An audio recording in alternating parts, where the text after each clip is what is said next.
আজ তো দেখি তোর সব বন্ধুরাই বাড়িতে আসছে। তো বাবা তুমি তো সেম ক্লাসে হবে তাই না? না না আঙ্কেল, আমি তো ওর থেকে 4 বছরের সিনিয়র। 4 বছর? তাহলে তো সেম স্কুলেই হবে। না, আমার স্কুল তো এখান থেকে 30 কিলোমিটার দূরে। তাহলে বন্ধু হলে কিভাবে? আমাদের স্কুল আর ওদের স্কুল সেম জায়গায় ট্রিপে গেছিল, বাস ওখান থেকে বন্ধুত্ব হয়ে যায়।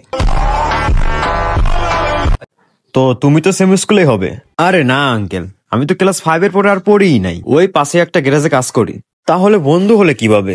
ওই আমার গ্যারেজের আশপাশ দিয়ে ওর যাওয়া আসা হয়। এখন তো বাস তোর শুধু শহরের বাইরে বন্ধুত্ব করা বাকি আছে। আমি আছি তো।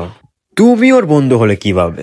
আমরা সেম টি স্টলে চা খাইতাম, তো ওখান থেকে বন্ধুত্ব হয়ে যায়। কিন্তু আমি তো কখনো ওর শহরের বাইরে যাইতেই দেই নাই।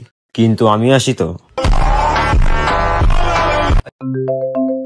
তোর ইংলিশ টিচার ফোন দিছে, তুই নিশ্চয়ই কোনো গ্যামজাম করছিস। Hello sir. হ্যাঁ, ওই যে আপনার ছেলে রাকিবকে বার্থডে ইনভাইট করবো তো, কিন্তু ওর ফোনটা বন্ধ আছে। ও, আপনার ছেলের বার্থডে? আমার তরফ থেকে ওকে হ্যাপি বার্থডে। না না, আমার ছেলের না, আমারই বার্থডে।